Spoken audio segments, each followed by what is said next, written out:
Welcome to the stage at Thank You 5 and the second live podcast with Locked In with Max and Dave. This is a very special, near and dear broadcast to my heart. I can't hold a candle to these guys with basketball and baseball, but I love MMA, so I'm very excited about this. So without further ado, and actually the only ado will be me walking over to hit play on that laptop over there. Welcome to Max and Dave's Locked In.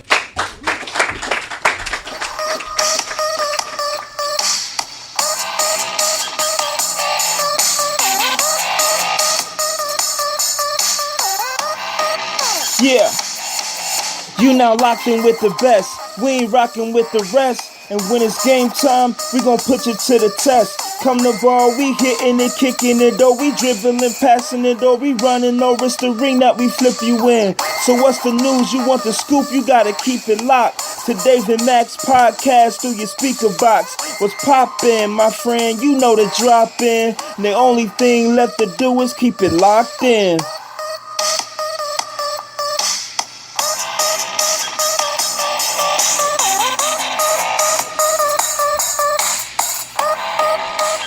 Hello, world. We may be cousins. We may act like brothers.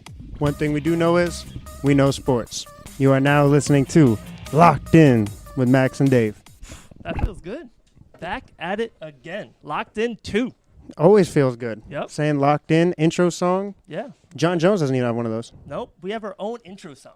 That's pretty cool. Like, people, imagine going to Target and a song plays for you, walk into Target, the door is open. That'd be kind of cool, right? McGregor walk in. We got something on him. Okay. You had an analogy that I loved. That's what I'm good at. Let's tell the people your analogy. Which one, the fight? No. The Terminator 2 one. Oh, no, the sequels. Yeah. Yeah. Terminator 2. There's Godfather 2. Uncle T likes the movie Aliens. Like, the second one needs to be as better than the first one. There you go, see? So this needs to be better than the first one. That's your Locked In? Yeah, Okay. We're going to get there.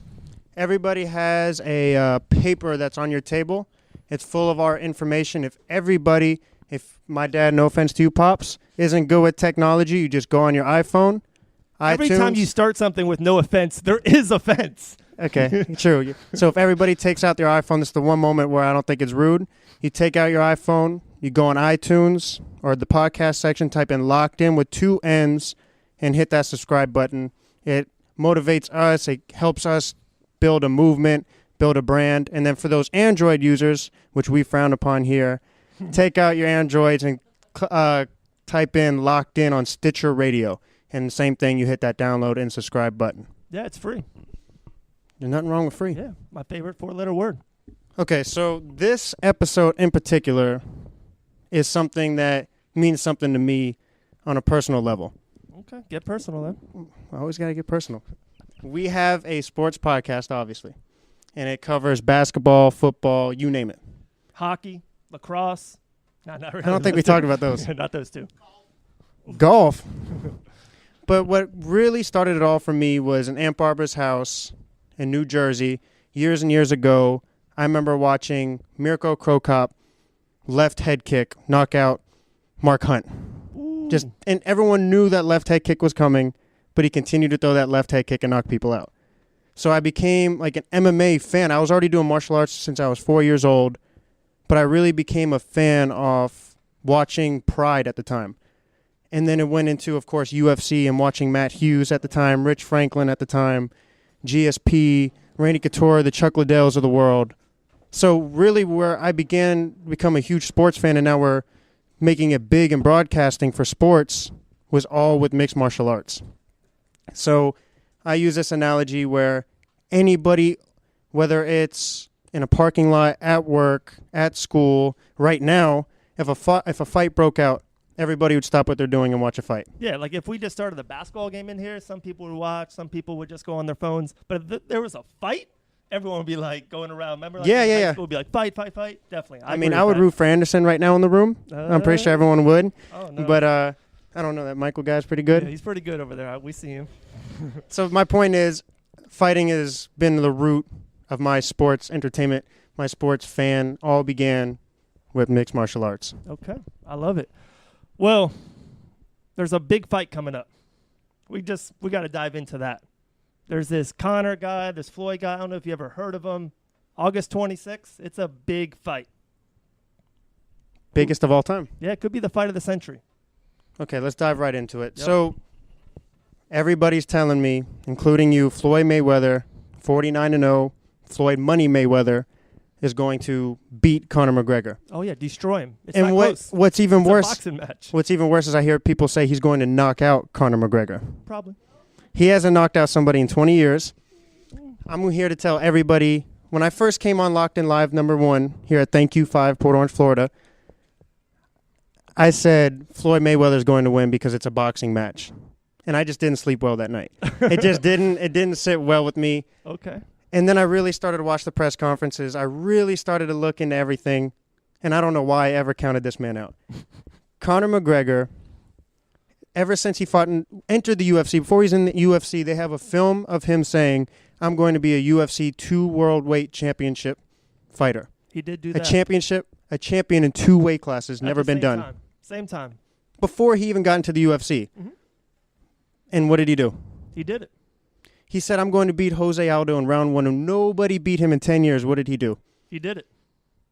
He said, I'm going to rematch Nate Diaz 2 weight classes above my weight class and beat him. And what did he do? He did it. So if there's anybody that I would trust their word for, it is Conor McGregor. Okay. He's younger. He's 20. He just turned 29. Floyd's turning 41. Okay. He's taller. Sure. He has reach. Okay. And he has that factor where he's not scared of anybody who he fights. He doesn't have that certain, okay, this guy's 49-0. I'm kind of intimidated. I'm probably going to be number 50. Conor will knock out Floyd Mayweather within 4 rounds. Wow. You know Odell Beckham Jr.? Yeah, I've heard of him. Wide receiver for the Giants. He's pretty good. We got fantasy football season coming up. He's pretty good. How good do you think he'll be in the NBA? I think he'd be great. Jordan Spieth, he's a great golfer. One of the best. I think he just won a big British Open. How think you know, if he was a football player, quarterback? I know it's not crazy different. I know there's a part of MMA in boxing. But that's just a small part. Conor's so great with his legs, his kicks, his transitions. His hips are amazing.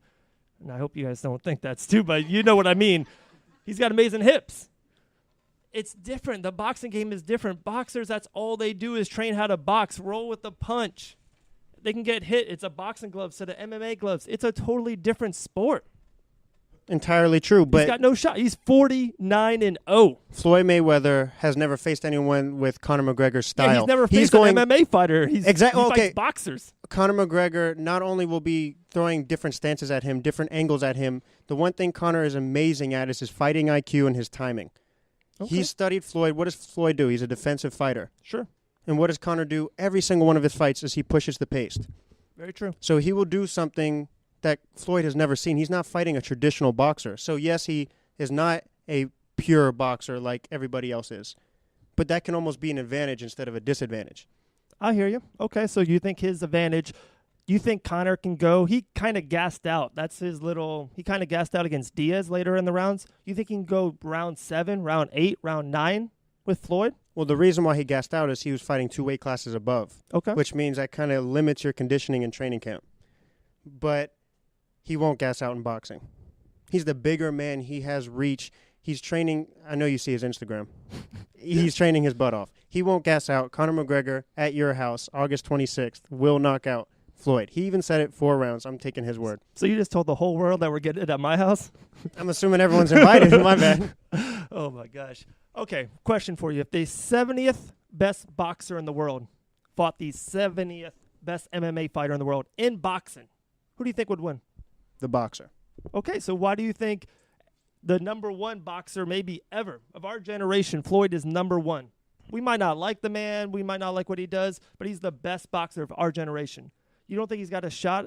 You know, you don't think he's going to beat maybe the number 1 MMA fighter? He's not, and Conor's not even pound for pound number 1. I don't even know where to pick this apart at. Floyd hasn't fought in 2 years. When you're fighting for the wrong reasons, when you're fighting because you have tax problems, when you're fighting because you want to get that 50th win in a huge payday, you're not fighting for the right reasons. When you go to a gym like you go to Pete's gym, shout out to Pete, he'll be on soon, you see everybody hungry, trying to prove people wrong, trying to achieve their dreams, trying to do the impossible. I love that gym. It's got a great atmosphere in it. It does. I like it. That's what Conor's doing. He's trying Okay. to, everyone's saying he's not going to win. He's not going to win. He's not going to win. He's fighting to prove something that nobody thinks he can do. So when you're fighting for the right reasons and it's something that's never been done before, that's just all the motivation to prove everybody wrong. And back to your point, you said the 70th boxer, 70th MMA fighter.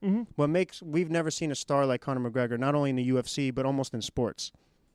I agree with that. So you can't really hold him to that standard as the 70th guy because there's a reason why he's the 70th guy and there's a reason why Conor's Conor. Well, you know, so I'm I a can't Conor hold it guy, as right. You know that. You know how many shirts of Conor I got? You're wearing one right now. Of course. You want to show the fans? Oh, I think they got it. No, I'm rooting for Conor. Over the top rooting for him. Like I said to you earlier backstage, if Conor wins, I'm going to try to make another baby that night. So I'm rooting for that. But I think Floyd, Money Mayweather, TKO's Conor in the 3rd round. When's the last time he's knocked out somebody? When's the last time he's fought an MMA fighter? When's the last time he's boxed? Well, a couple years. But hey, that's my prediction. 3rd round. Okay, one last thing before we move on. Okay. If you and I stopped practicing what we're doing for 2 years, and then we get back on it and we have the mics in front of us, you don't think we'll say a couple times? You don't think we would have a little, oh, wait. No, you do that transition. Oh, no, we should take turns. You got a good point, but you put me in a basketball gym, I still hit threes. Okay. All right, that's my point. No. So like I said, I got Floyd winning TKO in the 3rd round. And you know who just got a 3rd round TKO lately? Yes, I do. Jon Jones. Jon Jones is now back to the light heavyweight champion of the world. He beat DC at UFC 214. I'm going to let you take it away. I know you're a Jon Jones guy, so... I am a Jon Jones guy, and at first I was starting to get persuaded by you where, I'm not a fan of him. He has too much out-of-the-ring issues. Yeah. But that's what makes a true champion, is being able to overcome adversity, overcome those who say you can't do it, like I just said Conor McGregor is doing. What he did to Daniel Cormier is almost taken for granted because he is who he is. The fact that he can knock out somebody on DC's caliber, Daniel Cormier, who doesn't lose to anybody else but Jon Jones, the way he did is incredible. Yeah. And even though I'm not I'm a Conor guy, what he does in the octagon, you can never take away from this guy. No, in the octagon, he could be the greatest ever. Like his reach, his body, his kicks, his movement, his wrestle game. Jon Jones in the octagon is, I think, maybe the best I've ever seen. I think he is. He has the biggest reach in UFC history, and he's light heavyweight. Yeah. Speaking of heavyweights, yes, your guy, yes, Brock Lesnar. Brock Lesnar. Let's do it. It has to be talked about. He called out Brock Lesnar right away after he knocked out Daniel Cormier. Yeah, you don't just, after your biggest win ever in the octagon, you don't just call out Brock Lesnar if there's not wheels in motion. Or you don't just call out Floyd Mayweather and move over to boxing, right? No, he did, and that's why he got the Exactly. fight. So He's learning from the best. So that Lesnar-Jon Jones will happen.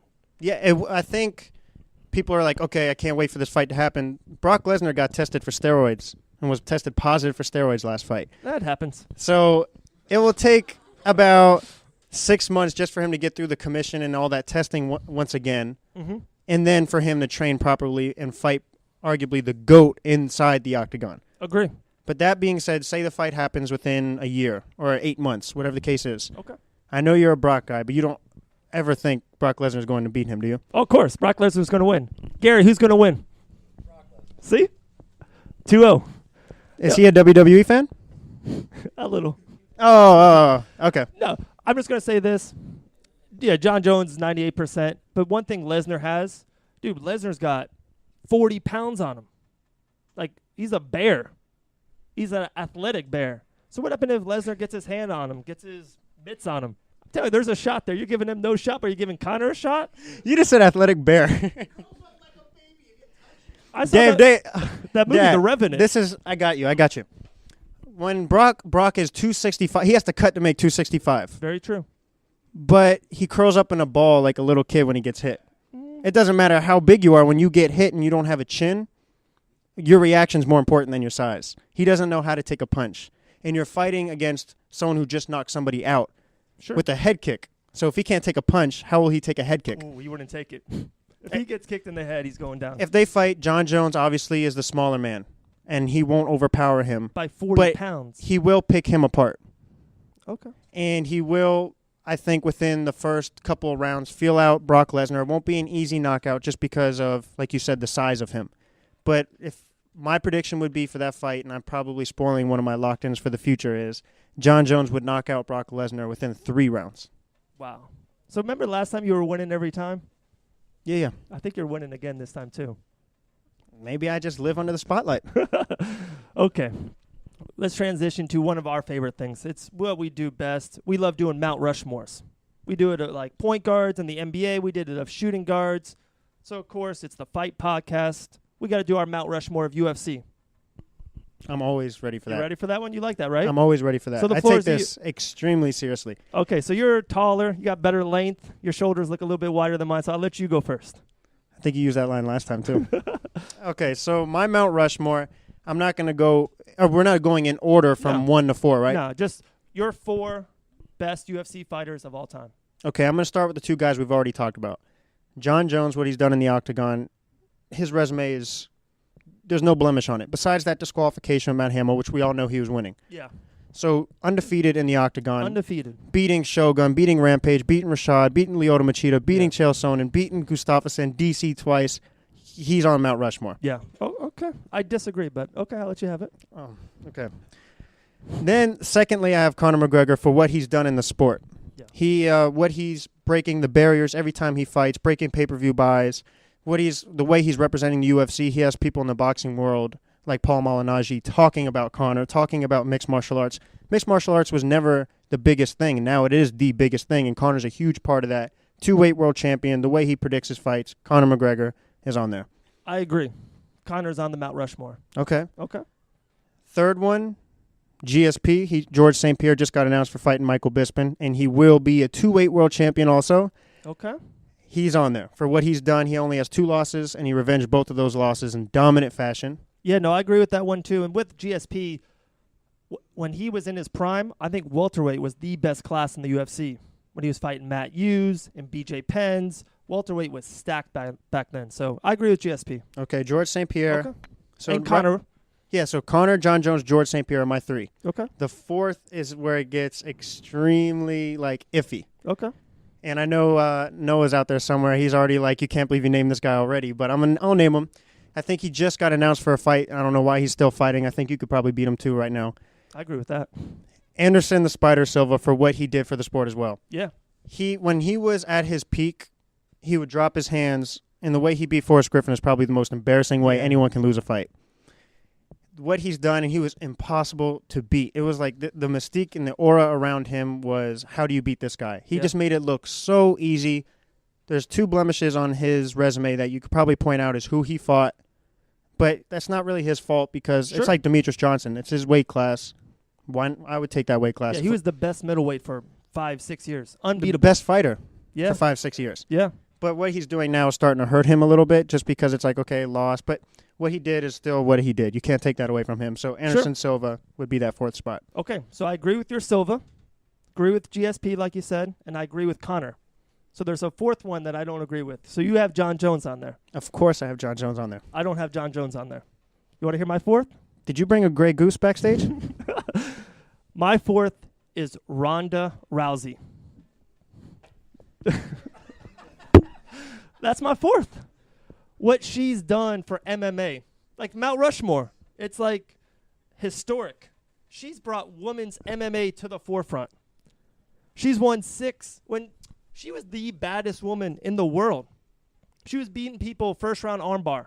She's a trailblazer. She lost a little, at the end to Holly Holm, kind of like you said with Anderson Silva and to Amanda Nunes. But every fight, she was the main event. And even UFC 200, the women's was the main event. Miesha Tate, a rival with Ronda, and Amanda Nunes, who beat Ronda. So I think you got to give it up for her. She brought a whole class, every female, Ronda Rousey. She's brought MMA. There's even a women's fight on the Conor and Floyd boxing match. There wouldn't have been that if it wasn't for Ronda Rousey. Are you done? The floor is yours. Okay, the one thing I will give you is what the impact she had on women's fighting. I'll give you that. Okay. But Sean, our producer over there, shout out to Sean for all the hard work he does. We're going to end up having to clip in some highlight tape, some audio tape for the podcast viewers out there of what is Holly Holm known for right now on the web is the head kick she received from Holly Holm. We're going to have to play that back a couple times after this episode. And then what happened against Amanda Nunes? She lost. No, she didn't lose. I think she got beat so bad she retired. She's out of the sport now, but It's at the top of her game, at her peak, no one drew people in as much as Ronda Rousey. How many fights has she won In the UFC? UFC? 6. 6? Yeah. How many title defenses does Demetrius Johnson have? Do you know? More than 6. I don't know. No one knows. No one cares about Demetrius Johnson. No one cares about that weight class. I respect Ronda Rousey and what she did for the sport, but there's no way you could put her on above Jon Jones. Oh, it's my Mount Rushmore, and I think my Mount Rushmore is prettier than your Mount Rushmore. Because of Ronda Rousey? Yeah. So I think I win that one then. Okay. We'll put a poll on Twitter, locked in with 2 N's. Who should be on the Mount Rushmore, Jon Jones or Ronda Rousey? Okay. And I think it'll be like 95% to 5%, and that 5% will be for the females. Hey, now you're hating on females? No, now? but of course they're going to support a women's fighter. I want to dive into something. I mentioned earlier in the beginning of the episode what got me into sports were the memories, and I remember watching on TV Pride at the time. Okay. I kind of want to shift into our Padlock moment. Let's go. And for those who don't know what the Padlock moment is, it is our favorite memories. We have guests on. It's what is your Padlock moment? It could be football, any sport. But for right now, this is a mixed martial arts, boxing type episode. So I'm going to relate it, of course, to MMA. And it has to be in New Jersey, of course, again. Or was it New Jersey? Dad, remember we watched the Randy Couture fight? Okay, New Jersey. Randy Couture comes out of retirement. He already won the light heavyweight belt. And I think he lost that trilogy of Chuck Liddell. He comes out of retirement, and I think he's like 40, older than Floyd Mayweather, believe it or not. Like 42, 43 years old. Yep. And fights the heavyweight champion that nobody likes, but for some reason nobody could beat. Unathletic Tim Sylvia. That's a good one. The first punch he throws is the leg kick, but then the overhand right, like almost a Superman punch, but he's a little old, so it didn't look athletic. Yeah. And knocks down Tim Sylvia, dominates him for 5 rounds, and wins the heavyweight belt. That's the first thing that comes to my mind where like I couldn't speak the next day. Yeah, no, that was good. Another one of mine is when Conor beat Jose.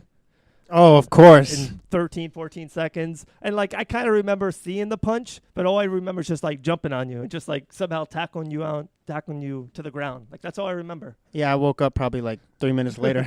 Yeah, that was mine. Definitely Conor. Another one is Forrest Griffin when he beat Rampage Jackson for the light heavyweight championship. Forrest was such an underdog. He was so scrappy. He had that war with Stephan Bonner. And Rampage was a badass. Forrest Griffin is we almost should have mentioned him as an honorable mention for Mount Rushmore. I'm not saying he doesn't deserve to be on it, but that Stephan Bonner fight was almost that fight that put UFC on the map. Yeah. No, I agree with that. We're going to have to wrap it up here soon and then get the guest on. So let's narrow it down to one more great memory that you have. Is the Jose Aldo Conor your number one? No. Like my number one moments of UFC or any sports, I say it all the time, it's not even the fights. I just remember the friends, the family, the moments. One memory with Ando. So it's me, Kyle, and Anderson watching UFC at Kyle's house. It was like a fight night. It was like a Monday or Tuesday night. It was a weird night. And Ando was hurt. I think he had a banged up knee. He was hungry. So I think there was some leftover pasta in the fridge. Trish, Kyle's wife, made him some pasta. And Ando had 3-4 bowls. Look at him smiling so bad back there. He had 3-4 bowls of this pasta. And Kyle is a very, calm, collective guy. When he found out that Anderson ate all of his pasta, you know how angry he was? He was going to fight an MMA fighter. That's how crazy he is. I just remember stuff like that. I remember all the family coming over to our house or T-Bone's house, and we would watch big UFC moments like Brock Lesnar and the big main events and everything like that. So, it's not even the fights itself. I just remember the moments, the memories, family and friends more than anything. For sure. Those are great. Oh, Frank Mir topping out Brock Lesnar. That was a good one. I'm going to narrow it down to one. I almost chose the Rich Franklin knocking out Chuck Liddell with the broken arm. Rich Franklin's one of my all-time favorites. Mm-hmm. But the man of the hour, he's getting the most publicity right now. Conor McGregor went up in weight, did the impossible. I think I was FaceTiming Olivia on the computer. I finally got her watching the fights. And he beats Eddie Alvarez in dominant fashion, picking him apart with his boxing. Yeah, Madison Square Garden. first ever fight in the Madison Square Garden, and the way he beat Eddie Alvarez, the two-weight world champion. He's two-weight world champion. And his interview after was even better than the fight. Yeah, it was awesome. It was We're really going to have good. to put that interview in there, too. Okay, I like it. But I think it's that time. It is. I'm up for it. First, It's locked in live too. First, Demetrius Johnson, 10 straight title defenses. Okay. He probably fought a couple people in this room. 42. 40. Okay. He was 44. 26, Google 26 2-1 was his record, Okay. and it's a record of 10 straight title defenses. And he fought probably you and like Aunt Robin over there. A and substitute teacher. He's a great fighter. It's just I think the only thing that really brings him down is the people he may fight. But that's not his fault. Like I would stay in a weight class if I won 10 straight too. But it is what it is. So I think it's that time. Let's Sounds get the good. men of the hour. The men. Let's get the men. We have two guests on this episode. Anderson, let's get you over here. Anderson Hutchison. The Superman. He has a fight coming up. Put you next to Dave and Pete White. Let's get it. Is the moment the world has been waiting for.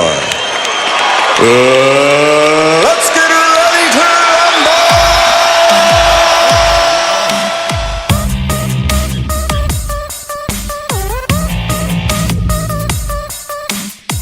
Okay, we're coming at you guys hard. These questions, I'm just letting you know right now. Conor who? Oh, boy. Floyd who? Already starting, but make sure guys have the mics right in your face because you guys are too good to be missing out on the podcast. Everyone needs to hear you. They're good. You good over there, Sean? You hear everybody? Nice. Sounds good. Let's All right, get it. let's- First of all, I have a lot of fighters, but having a daughter that fights and competes regularly, I have to be a big proponent on women's MMA I agree. and women's boxing. Absolutely. And if you leave JJ off of there, Joanna, my daughter might come over to the table. Joanna champion. I take back everything I said. An MMA fighter came up, a coach of that MMA fighter, and then an angry fan. Okay, I take it back. Ronda Rousey's on there. Yep. So I won that one. Ronda's all right, but JJ is Yeah, no, Yana. she's holding her own. Coach, feel free to take this off whenever you want. I'm trying to Holding fix it. Okay. Not taking it easy on you here, Coach. First question right here. When you coached me back at the Armory, you were strictly a boxing coach. You'd pull me off to the side, get the mitts going. What transitioned you to become an MMA coach as well? Well,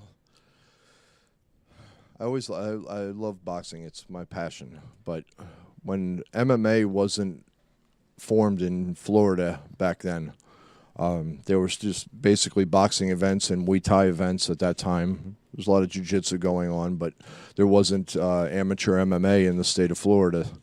Once there became amateur MMA, we had a few fighters at the gym.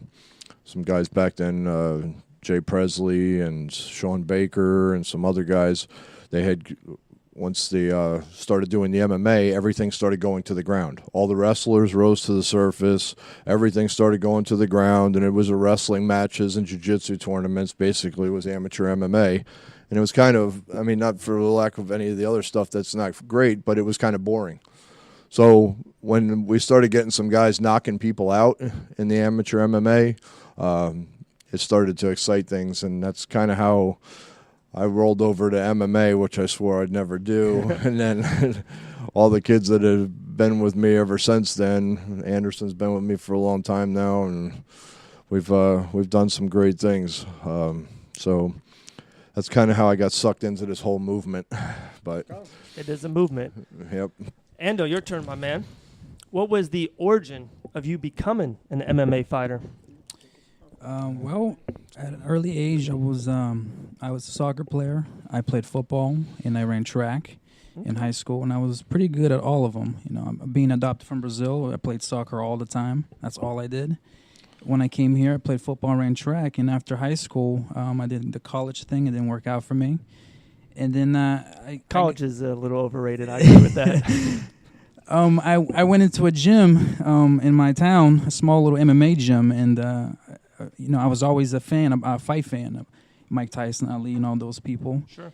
And so I was also an Anderson Silva fan, which I think is probably the greatest MMA fighter of all time. Yes, sir. And I got into the sport, and I was good at everything else. But when I got into this sport, I was not good at it. It was just getting my butt kicked for a long time, and then that just motivated me, and it frustrated me that I wasn't good at it from the beginning, being an athlete that I was. So I just stuck with it, and I started turning things around for me, and I became pretty good at it at the end. Awesome. Sounds like Michael Jordan when he didn't make the varsity team. He just kept trying and then became the greatest. Oh, okay. Okay, no, I'm not trying to set the bar high for you, but So that's a little high. But, Okay. Keep setting it high. Keep setting it high. that's what I do. We come out with the great theme song. I said he'll be platinum. I said we'll make it big, so it's only right we have a couple UFC champions in here possibly. Sure, I like that. All right, Coach. I'm not trying to get personal on you and try to hurt your feelings or anything. Yep. How did you become a manager? When we came to your gym, I see pictures of just all these people that in the UFC, any amateur organization. How did you come from become a coach and then transition into becoming a manager? Because that's a different world.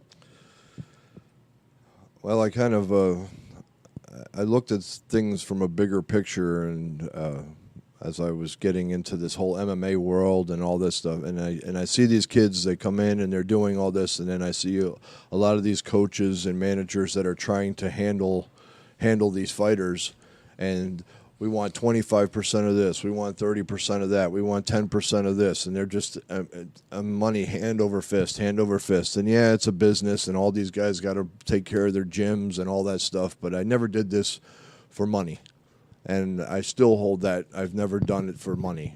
So when I watch kids that are getting screwed over, or kids that don't belong to a gym or something like that, and then they want to come in and they want to take a fight, and so when you're a manager or a coach, the first thing you look for is a kid like that. Okay, well, I'll match him up with my guy, because then, you know what I mean? I have a little bit of advantage on it. But I saw too many kids getting that way, and kids with great potential, like that they couldn't get fights, couldn't do this. So I just started establishing my relationships with all the promoters and coaches and other, fighters and stuff. And Andy got after me for a while because I was just trying to help everybody. Even if they weren't in our gym, I was trying to help everybody because I just wanted to help people. That's all the reason I got into doing this in the first place, was just trying to help people.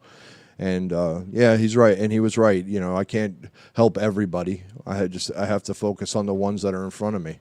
And we've done pretty well. Me and Andy have done real well together. Michael Davis now, he's killing it. 3-0 pro MMA, 3-0 pro boxing. And numerous other ones, Keemon Evans, and I can keep going and going and going. You mentioned Michael over there. Yeah, I got something on him later. Yeah, I got to shout you out real quick. I knew he was going to be great when I got the best haircut of my life recently, and I come to the gym, and he's wearing a shirt where I just got the haircut from. So I knew he was going to be great, and I can be like, we go to the same place to get our haircut, and he supports us, so we already got a connection going. It's a little fault. He wasn't wearing a shirt. It was a tank. And he's sponsored. Yeah, he was showing off the arms a little bit. It wasn't just a shirt. So it's not even like he likes it. He's sponsored by where I get my haircut from. Yeah. Okay, follow up right here for you, Ando. Sponsored by everywhere. Social media is a big thing, and you have to have it, and you have to be able to work it, because that's what helps these kids get through with all this. This fighting is expensive. And going out of town all the time and everything else, it's very expensive. So we have to have sponsors, and we're grateful to have great ones that we have now, but always looking for more. But you have to use social media, hint, like Facebook and all that. Somebody doesn't have, but you got to have a Facebook and all those as their tools. You're completely right. I just thought Facebook was for the older folks. And I started to realize to build a brand, you have to go on Facebook. So you'll be seeing me on Facebook soon. Right. My page's so old, it's got dust on it. You'll be good. Okay. I got to follow this up with you then, Ando. How did you find Pete White? So he starts to open this gym, training people. What made you go to Coach Pete? I had a falling out with my previous instructor from my old gym that I was living at. And then I went to the Armory where he was teaching boxing out of. I went there. I didn't know how long I was going to stay there. I was just temporary at the time, and I was doing jiu-jitsu mostly at the time. My stand-up game wasn't that good. And then I went there and I saw what he was doing with his boxers and his team and people he was helping, and we spoke and we formed a relationship, and he started helping me out, and then from there on, he helped me out. My stand-up started getting a lot better. I started sparring with a lot of his boxers and whatnot. And then from then on, we just built a relationship, and here we are today. On Locked In. Mm-hmm. Yeah. I love it. Yeah. I love it. Coach Pete, what is your all-time favorite corner and moment?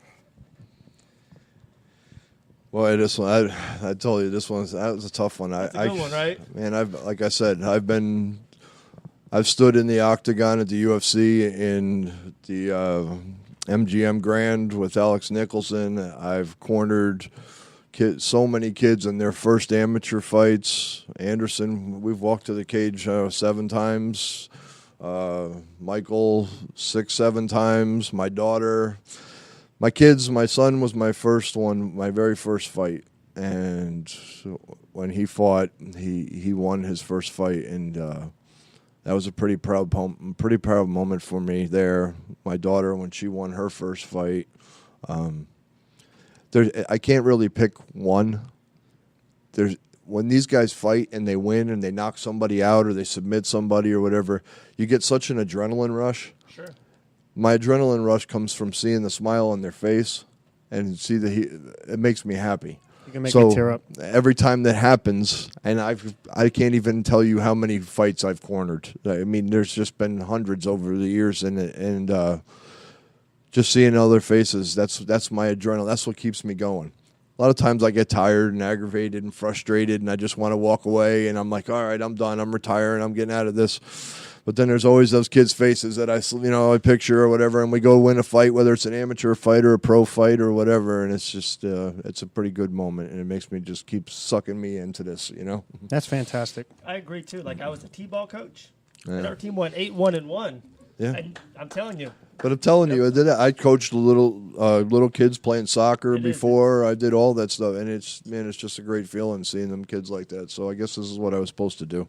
I feel a little left out in this coaching moment, but I did a couple youth basketball camps in my day. So you had a fight coming up for Titan, and every time we would come by the gym and just promote the gym or just speak to you guys, I see everyone just working extremely hard, and you obviously had a training camp. What's the hardest part of your training camp, preparing for a fight? The hardest part of training camp would be the cutting of the weight, in my opinion. Everything is hard, but for me personally, it's cutting weight.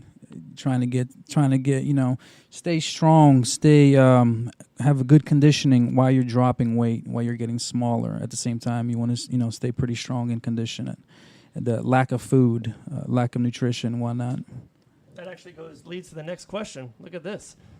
How do you diet when you are dropping 10, 15, 18 pounds? You know what's funny? Very grumpily. No more Taco Bell, right? Oh, that's Michael. Taco Bell, that's Michael. Yes, I'm telling you. Recently, I just changed my whole perspective of dieting. My coach, and this was thanks to my coach here, we were going up to Pensacola for me to corner Michael, me and Pete to corner Michael, and he put on a video. It's called What the Health, and it made me change myself into mostly vegan. I'm like 70% vegan right now. Wow. I've heard of that. It's working out very well for me, and I just feel a lot better. Very cool. Also, I know you guys are going to Pensacola October 14th for another big fight, right? Yeah, we just came back from there. Michael went up there. He had a first-round knockout, or TKO. So we're heading back there on October 14th for him to fight again. Hopefully, maybe the main event on the card, it looks like, as well as I'm supposed to be working with Alex Nicholson, who's going to be fighting up there as well. So definitely come out, support Pensacola, October 14th. Island Fights, Dean Toole, greatest guy ever. I mean, this guy is just phenomenal. Him and Roy Jones Jr. are doing best shows in Florida, it seems like, up there, because they're just, they're packed. It's a huge facility. And they're filled with talent. That's terrific. Before you ask your next question, anybody in the crowd, I saw a couple head nods. I saw a couple waves. I'm just letting you know we will take questions after we get everything. So I know you're kind of angry at us, maybe a little happy with us, just hold it, and I promise you we'll get to everybody. I promise. I saw your hand wave over there, Gary. I promise. You'll be the first one. All right, go ahead, Kato. Okay. Question for you, Coach. What traits do you look for most in a MMA fighter? Heart, heart and if the ability to listen. I'm not a jiu-jitsu black belt or a D1 wrestler or the greatest coach of anything ever, but I've been doing this and worked with so many kids and been doing this long enough that you can kind of feel out and see if they have it or not. If they can listen, if they can hear my advice that I'm trying to give them, I'm only trying to help them. Yeah. All of them. Some of them don't. Some of them know it all. Some of them don't know nothing. Some of them just are doing this because it's cool to their friends. Some of them, everybody in my gym, if you go to my gym right now and walk in there, every kid in there is there because they're supposed to be. We don't have bad seeds. We don't have any bad apples in the bunch. We don't. The parents that come and support their kids, the people that come and help, my coaching staff, everybody that comes in and participates and help in there, it's a family. We pray together. We eat together. We watch fights together. We train together. So sometimes I'll walk through the gym and I'll be screaming at the top of my lungs, work harder. Sometimes I'll be in there and I'll be just like, okay, let's take a knee and let's pray and give thanks. So I try to look for these kids that are going to listen and the ones that have heart and the ones that really want it. You know, That's incredible. It is. It's an unbelievable atmosphere. We've been there 2-3 times, and every time we go, every person we meet, we shake hands, everyone looks at you in the eye, everyone smiles at you. It's an unbelievable place. I have nothing but unbelievable great reviews. I actually boxed in the ring and I felt loved I while know. I was getting hit. I didn't think that was John. possible. John had that reach on you. Yeah, he did. He did. I'm glad we didn't pull that tape up. Anderson, I used to fight when I was a kid, and I did Muay Thai, Jiu-Jitsu, wrestling. I did it all. And I remember when I would spar and like just going every day, just grinding, I would say, okay, that guy he's a southpaw. You have to watch out for his left hand or his left head kick. When you're going into a fight, are you a strong believer in studying your opponent and what they're weak at, or are you one of those that just focus on your ability? Yes, I think you got to study for sure. I just think you don't got to get so dwelled into it. You got to focus on yourself and sharpening your weapons, basically. If you're too invested on your opponent, that's taking your mind off yourself, in my opinion. But yes, definitely study your opponent for sure. Now, there's different aspects of this because different people, everybody's different. You can look at a highlight reel, and it's their greatest moves ever. Yeah. Okay, so now look at the opponent that he's fighting and look at his highlight reel and show me all the weaknesses that kid had, what he gave up to his opponent. You know what I mean? Okay. That's what you look for. Everybody's got a highlight reel. Well, of course, that's the best highlights that they have. Yeah, yeah. So if they're not impressing us when we're looking at them, it's fine. But there's other fighters out there. Michael, he don't want to study anything on his opponents. He just goes forward. And sometimes you take different aspects on that. Like Andy's very good when he sit down and will study or look at an opponent. I'll send him a video. I'm like, Andy, watch this. This is this kid. He says, okay, and he looks at him. He's like, I got this. This is an easy one, and that's fine. And when he says that to me, I know it's true. So I'll send it to Michael, and it'll just sit in the inbox. He won't watch the damn thing. You know why? Because I told him to watch it. So he's the stubborn one. He goes the opposite direction of whatever I tell him to do. He says, I don't care about what they do. He says, when I step in there, it's my ring or my cage, and they're going to do what I want them to do. So it could go either way. It depends on the fighter. Exactly. I was about to say, because I'm not trying, Mr. Jeff, I have to shout you out. You were a huge influence on me when I was young. You trained me, and it felt like you didn't even realize, you didn't care who you're going up against. You just beat the crap out of them. But then you see fighters like Jon Jones, and it's like him and Greg Jackson just sit down in a film room and almost just take notes. Mm-hmm. So I guess it just depends on the fighter. Now, this kind of leads me to my next question. What is your coaching style? Boy, you guys are making me work tonight. Of course, you're on the hot seat today. My coaching style is there is no style. What I figured out in my mind, what makes a coach proper is that I could walk through my gym and I know every single fighter in that gym. I know what their strong points are, their weak points are. I know if I can push them harder or if they'll break if I push them too hard, or if they can give me more, they don't have any more to give. So that's the secret. And behind all of that, it's love.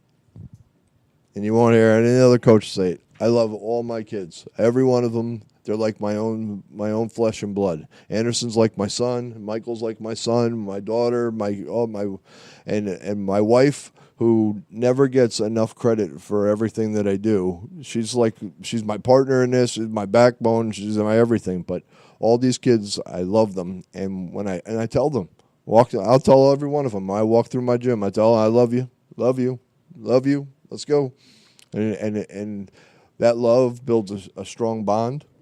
So when we're in a fight and I'm standing in the corner or I'm pushing them to do something, they'll give me more. Sure. They'll dig deeper. They'll work harder. It builds that family atmosphere. And you kind of answered my question. My next question is, like, do you have to coach differently to a guy who's just going in there just because it's a hobby of his, Absolutely. or a guy that's going into like a fighting for their career? Absolutely. First of all, we don't have very many fighters in our gym that are just doing it for a hobby. They may walk in there with that intention, but they don't. That changes fast because Anderson runs our jiu-jitsu program and the MMA program and that side of the gym over there, and I got Jon on the other side that helps me with the boxing, and then I'm kind of spend a lot of time on the phones and the computer and stuff trying to match things up, and then I'll throw the pads on and get in there, and then you got everybody contributing and everything, but every one of them, they got no time for losing. And I don't want to see anybody's face after they lose, so we push them. And everybody, by pushing them, whether they just wanted to do it as a hobby or not, now all of a sudden they're fighters. So now everybody wants to compete. You have kids that come in there and they want to, I said, okay, you got to fight next week. Okay. And then they turn around and they come over to me and they're like, or you got to fight in 3 weeks. And they come over and they're like, Coach, I don't think I'm ready. I'm not doing what's good. And maybe you should look at me again. And I'm like, I've looked at you the first time. That's why I made the decision to put you in there. I said, we'll reassess as it gets closer. If I have to pull you out of it, we'll pull you out of it. But right now, I think you're on track and you're ready to go. Just work, keep working, work harder. Then you won't take that doubt out of your own mind. It's like what I texted you last night around midnight. Remember that? Yeah, I put, you go ahead and ask the question. I texted winners win and losers lose. And what did I say? We were winners. And that's locked in. Okay. Endo, what does mixed martial arts mean to you? That's a deep one. That is deep. I mean, it means it's a big part of my life. Sure. It's a big part of my life, and if it wasn't a part of my life, I don't know where I would be. At a point in my life, I might have chosen the wrong path, gotten in trouble, gone to jail, something like that, and mixed martial arts kept me out of that, and I'm very thankful for that. And it's my therapy, you know. It's my it's just my home. I go there to relieve stress, anxiety, anger, anything, you know. Mm-hmm. And I come out of there and I'm free from all of that, and I come back the next day and do it over. It's a big part of my life. Probably one of the biggest things in my life, for sure.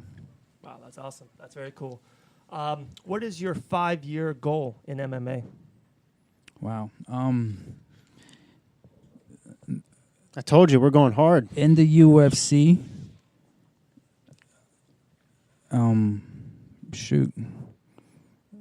fighting for that 135 belt, hopefully. I set that standard high for you. Oh, yeah. And Mike with me at 145. 2 future UFC champions in the same room. And that's the plan. That's the goal. That's always been in since I started this sport.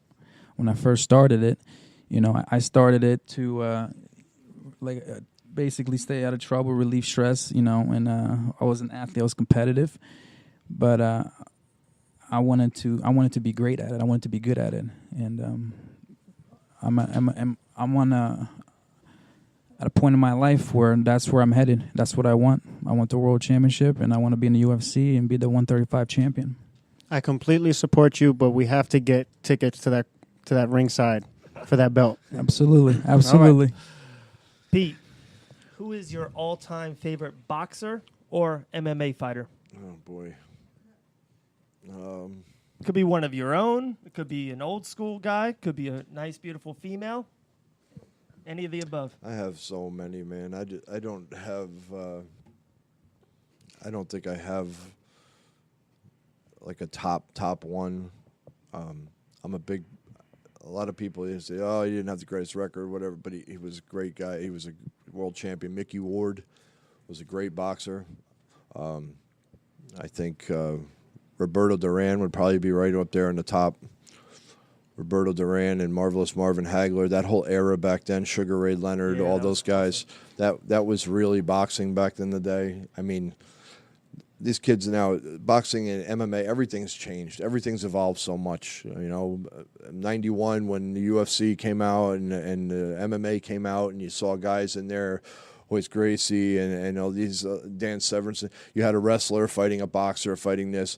Then it transitioned in, okay, well, now the wrestler's learning jiu-jitsu, and now the jiu-jitsu guy's learning boxing, and this one's learning Muay Thai. So now they're starting to put it all together. Up until this day and age now, it's like kids are learning this stuff in school, you know what I mean, in elementary school, how to start doing this. So where's this going to be in 10 more years? How far is it going to go? But I'm an old school guy. I like the old time stuff, you know. I liked watching Hoyce with this jiu-jitsu. I liked watching Dan Severinsen. I liked watching all these guys. It was a good era back then. For me, it was Mike Tyson. Yeah, you know, of course, the whole deal back in the day.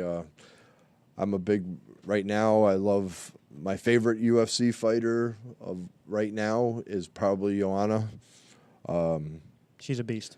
She came into this as a striker, and she's been phenomenal. And she's done nothing but work on her wrestling and her game. She can't. They take her down, but they can't keep her there. She's right back up. Yeah, she's a mixed martial artist. Yep. You mentioned Royce, and he's the one who brought jiu-jitsu to the light. Yep. I have to ask you, when we first went into the gym, I said Conor, Floyd, and you said I get this all the time. We obviously talked about it. You're a boxing and MMA coach. Who do you have? Why? What's your breakdown? And, of course, you can add on that too, Anderson. Let's see. Who do I have? Chances are I'll probably watch it just so I can hang out with my guys. Otherwise, I'll probably be with my wife somewhere or having dinner and not even paying attention to this because I'm so over this whole thing. I love Conor McGregor for what he's done. He's changed the face of everything. I'm Irish. He's Irish. So that makes a big proponent for me. That's pretty cool. But, you know, Mayweather, it's a boxing game. Everybody's waiting for McGregor to go in there and knock Mayweather out. Mayweather's going to knock McGregor out. Mayweather's not knocking anybody out. And don't think it's going to be they're going to stand in there toe-to-toe. Now Mayweather's advertising he's going to go in and stand toe-to-toe. Why? Biggest smoke screen. And he said 8-ounce gloves. If he wins, it's the boring fight. First of all, if you're a real fighter, if you're a real boxer, you would know that you could probably get a harder shot off. It would be harder impact with a 10-ounce glove than an 8-ounce glove. So this breakdown right here. Yeah, this is something that a real boxers would know the difference. You can ask my good friend Miguel Cruz, who's getting ready to fight for a world title at 147. But he's a proponent of that also, thinks that a 10-ounce glove hits harder. To me, honestly, 10-ounce and 8-ounce, there's not a big difference between them because you can choose the different brand of glove, a Cleto Reyes glove compared to a title glove or ring stars, something like that. They just proportion the glove differently and add weight to the cuff as opposed to the knuckles. So that stuff is all crap. Everybody's buying into this whole big thing that they're selling you. Well, this one's leaking stuff that's going on in this training camp, and this one got knocked out. And don't buy into this, man. They're both winning. That's what it comes down to. It's not about who wins in that ring. They're both winning. This is the biggest fight ever of all time, the biggest payday ever for any fighter ever. So this is a win for everybody that's a fighter, whether you're an MMA fighter or a boxing fighter. This is the win for everybody because now it's raising the stakes. The UFC was giving pennies away. You mentioned Ronda Rousey, and everybody say, oh, Rousey was garbage, this and that. She was the biggest gate ever in UFC history before Conor McGregor came along. Before who? Then when Conor McGregor came along, now he's drawn the biggest gate ever in MMA history, in UFC history. So they're pulling down crazy numbers, but that makes so the UFC used to pay 10 and 10. Now they're up to 12 and 12 for when you first start. 12,000 and 12,000, and then you get your 2,500 from Reebok and this and that. But I know it sounds like a lot of money, but it's not a lot of money. But you think about how many years they've put into getting into the UFC and all this stuff. So I like McGregor because he's Irish and he's young, and I think who doesn't want to see him win, and then all the boxing fans love Mayweather, so I really don't care, to be honest with you. Okay. Out of all that crap, I really don't care. You know what? I care. I care when it's one of my kids in the ring or in the cage. That's the only time I care. I don't care who wins fights or anything like that. It's only if it sets up something for my guys. Okay, Anderson, let's hear your input. Well, as a fight fan, I'm very excited to watch it, and it's boxing, so it's more favored towards Mayweather. And in my opinion, if he wins, it's gonna be by points. He's gonna do what he always does. Agreed. But if McGregor wins, I think it's gonna be by knockout, and I think he's gonna.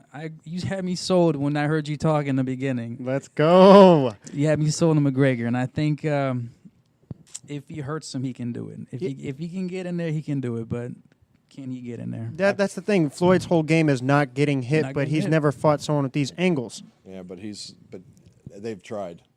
They've all tried. The best boxers in the world have tried, and they haven't got it done. Cotto got him, but these guys all touched him too. Cotto touched him. You had Zab Judah, Mosley, all him. These guys touched him To a knee. Father Time's undefeated. Judah made him touch his knuckle to the ground, touch his glove to the ground, and they didn't even call it for a count. He's got the refs in his pockets. Yeah. He's picking his referees and everything too. And the gloves can't be made out of horsehair, can't be made out of Mexico, and that whole training camp is absolutely ridiculous. Paul Malignaggi. A lot of it's mind games too, though. He goes into an interview and says Conor is improving, and he got the better of me at the end of the rounds. And then he goes on the next interview and says Conor whimpers when he gets hit to the body, and he's not a good boxer. But if you look at his face, he's all beat up. But all you're saying is Conor's name, so it doesn't matter. Whether it's good or bad, you're saying Conor's name, so that sells pay-per-views, that sells tickets. It's crazy. It's the money involved in this is insane, and that's all I look for is because I want to make that happen for one of my guys. Absolutely. Talking about one of your guys, kind of the last question, we can wrap it up and have questions from the audience. Any kind of information about your gym, the fights coming up. I'm excited. We're going to be there at Ocean Center this weekend, this Saturday. We got Lisa fighting. We got Raymond fighting. We got, I think, 2-3 more fighters on that card. I got a few things I just want to touch on real quick. All right. First of all, my wife is my partner and everything, and all that she does to help me. Elmo, a lot of you guys see him if you're around. He's the little old guy that's always with me by my side, and he always will be. He's like my dad, my adopted dad or whatever, so he's always with me. John Radford, who has turned into like one of the greatest helps that I've ever could have dreamed. I've had a lot of people that always want to help me to help them or teach them and this and that and everything, and I've never found anybody that's been better than John Radford for me to teach how to coach, teach my knowledge on the game and everything. And John had a great background already coming in with his Taekwondo. He was a United States Olympic alternate for the Taekwondo team. Anderson obviously coaching jiu-jitsu. We got Yvonne Robles over there. Shelly Burton, she lives out when she just had knee surgery, but she comes in and help out. Shelly Burton was a world champion boxer. She's also fought Layla Ali in Madison Square Garden. But you'll see we have so much talent around our gym that's helping us out and everything. As far as our shows are concerned, we have Breakthrough MMA this weekend. We have Jay Williams, who's fighting for the 135 title at the Ocean Center. He's also the main event on the card. We have Charlie Yanes, who's been with me for a long time. He's fighting Chris Mixon, who's going to be a huge name coming out of our gym. This kid's only got one fight. He's 18 years old. He's got one MMA fight, and his first fight was against the striking coach from another gym up in Jacksonville, and he knocked the kid out in the first round. Then we put him in a boxing fight, and he won his boxing fight by knockout in the second round. And he's a high school wrestler, so he's going to be huge. Yeah, we were at the gym 2 weeks ago. We're hanging for Ando. We're just all here for him. We're taking pictures of him. Yeah. We're all here for Anderson. And Anderson goes, Dave, check out this kid, Charlie. He goes, he is going to be a beast. He's a phenom. Yeah, Chris is a monster. Chris is a monster. Mixon. Chris Mixon. Raymond Pell's fighting. Raymond, he was with a couple other gyms and stuff, and now he's with us, so he's changed his game tremendously. He was fighting at like 170 before. Now we got him down to 45, and he'll be going down to 35 probably after this. And this kid has put in so much work in the gym. So I'm proud of him no matter what. This kid has just worked so hard. He shows up every day. And his girlfriend, Lisa Kent, she's fighting this weekend. She's tough as nails as well. She's been putting in her time. So I'm really happy with the 5 that we got on here. We're also the only gym in Daytona area that's got fighters on the card. So that's a big thing for us, too. We have a few other shows coming up. Breakthrough's one that's a big one I always do because it's local here. Combat Night, they do in Jacksonville and Orlando. Mitchell Chamali and Richard Cox, they always take care of my boys, so I stick with the ones that take care of us. Undisputed Fight Night, Anthony Arvello, they do a great boxing show down in Orlando. We always work with them. Again, D-Tool and Roy Jones Jr. up at Island Fights. Titan FC, where Anderson fights. These are all shows that we got coming up. Rival Fight League over in Lakeland with Ross Kellen, who's like a pioneer in MMA in Florida.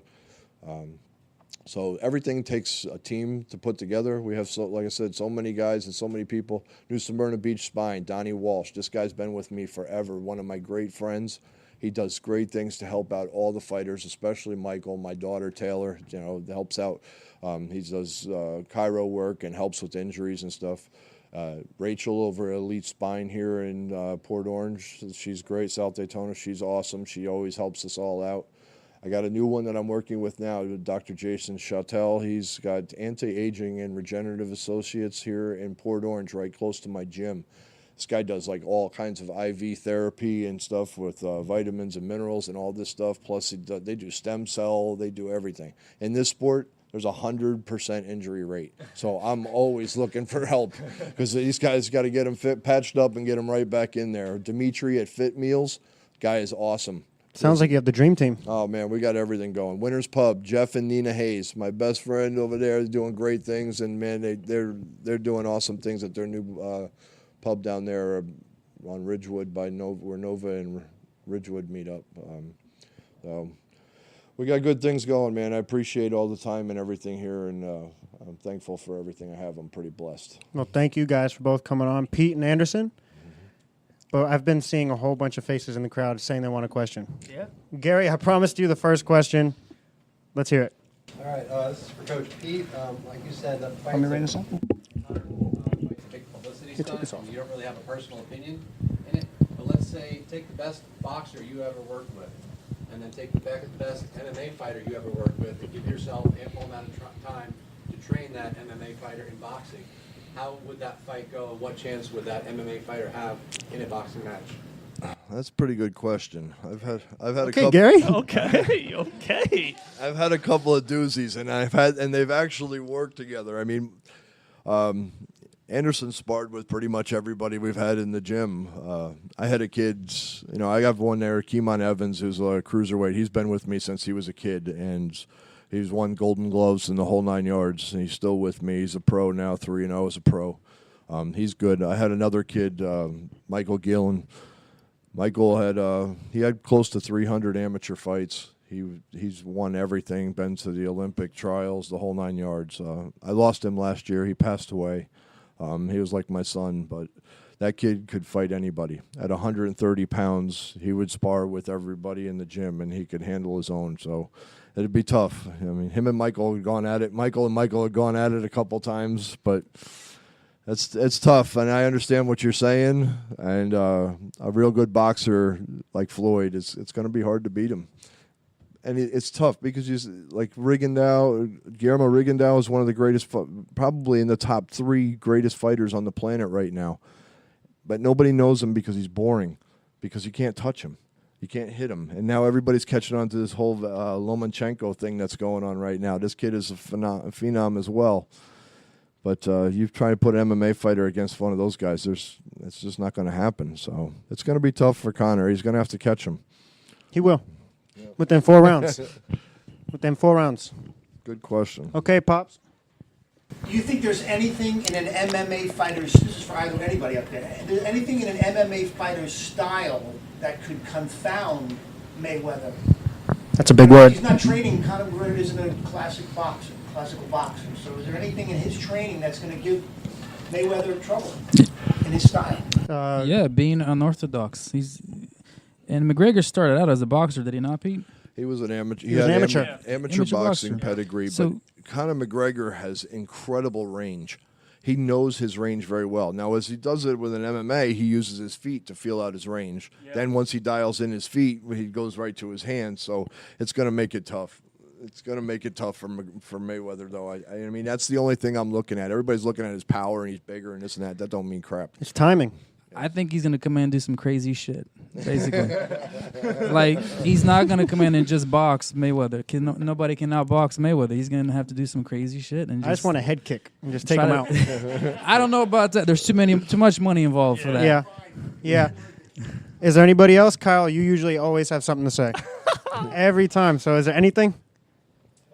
I know I'm putting you on the spot, but that's what we do here. For Ando, this is a different topic, but when you're in the ring, just in my time, listening to Octagon interviews and things like that after fighters, some of them talk about the fight a different way. Some of them, it almost seems like when the fight's over, they don't even realize what happened. They were in robot mode. They were just, reacting based off of all the training that they've done. How is it for you when the fight is going? Are you thinking and making decisions about making changes and adjustments, or are you just robotic, just the training takes over and you just see and react? What do you think? Next time we'll call everyone to get these questions down. So we say these are my questions. That's a great question, Kyle. Great one. Yeah, that's a good one. I thought it was gonna be about spaghetti. For me, it depends on the fight. Sometimes I do go I just train. I just go out there. I go off adrenaline and just oomph. But sometimes I find myself getting wiser as a fighter, where I have strategy. I got to listen to him more, and go so much more point systems and break my opponent down more instead of just trying to win it as fast as I can or something like that. But yeah, sometimes it can be both. It can be both. It just depends on the fight. Nice. Is there anyone else? Any more questions or Noah? thoughts, predictions? Yeah, I know, Noah, you seem mad about the Anderson Silva. Is there anything? Because here's the time. I'm going to put you on the spot. You're out to the open. So no questions? Anybody else? Last chance? Oh, Susie, okay. What is your dream match to corner? And Ando, what's your dream match to fight? You want to go first? So the question was to Ando, what is his dream fight? Obviously, the 135 UFC championship. Does it matter who or just it doesn't. the belt? It's gonna be whoever has the belt at the time. Okay. And Coach Pete, your dream cornering moment? Michael Davis and Conor McGregor. I've called that fight out already. People laughed at me, but It's gonna happen. I wouldn't be afraid to put Michael in the ring, in the cage with Conor McGregor. Get 2 or 3 more fights just to get him tuned up, because he keeps getting long layoffs. I can't get people to fight him, but I wouldn't be afraid to put him against Conor McGregor ever. Wow. Well, Okay. there you have it. Yep. And we have to do our locked-ins. It's our favorite thing. Yeah, okay. Last thing. I have a good one, but I'll let you go first, Cuzzo. You sure? Yeah. Okay, well, I have 2 locked-ins now because this shows is so great. My first locked-in is I said Conor McGregor would beat Floyd Mayweather within 4 rounds, knock him out. And I think he returns to the UFC, and I know that's a question after a $100 million payday. Does he return? I think he returns just to get the biggest UFC fight ever. GSP beats Michael Bisping, George St. Pierre, and I think GSP comes to welterweight or some type of catch weight, and Conor McGregor fights George St. Pierre. And I'm going to go a step further and say Conor McGregor knocks him out. Wow. It's crazy, but when it happens, we have it on footage, I promise. Footage. Yeah, we got it on Laserdisc. Locked in, Stitcher Radio, iTunes. Second one. Okay. Anderson Hutchison will be UFC champion for the 135. I like you. We talked backstage. I told and you about backstage. We had discussions, but that was mine, and I have to give you love. I've seen you in the gym, and the first thing you do is it's just so professional. My friend Robert, he stretches before he goes out to the field, and everyone's like, "Come on, let's go." He's like, "No, I got to stretch. I got to do this. I got to do that." And you just make sure you take it so to another level. You're so professional about how you train and doing the right things and making sure everything you do benefits you in the fight. And I just think your work ethic and what you're doing now will end up just making you achieve your goal. Thank you, bro. Thank you. No problem. Yeah, I kind of stole the word. You have to have goals. Absolutely. Everybody's got to have goals. Yeah, no, mine locked in was not even having multiple fighters in Pete's gym in the UFC. I honestly think he's going to have multiple UFC champions. I've heard nothing but, crazy great reviews about Ando, and then he comes in and goes, Dave, yeah, I'm all right, I'm good. But this kid, Chris, is a phenom. We heard nothing about Michael nonstop. I think there's going to be not just one, there's going to be 2, 3 UFC future champions out of this gym. It's right there in Port Orange, Florida. And that is Certainly locked hope in. so. Certainly hope so. That would be a great thing. Yes, sir. I've told my only goal was to eventually one day have at least one professional boxing world champion and one professional MMA world champion, and then I can retire. I'll make a comeback. We have I can go sit at home with all my dogs and my wife, and we have all kinds of dogs. Well, thank you, Coach Pete, for coming on. We really appreciate Thank it. you, my man. Thank you, Ando. Thank you guys so much for Everybody, having thank us. you for coming out for this live event. We have stuff coming up. Thank you very much.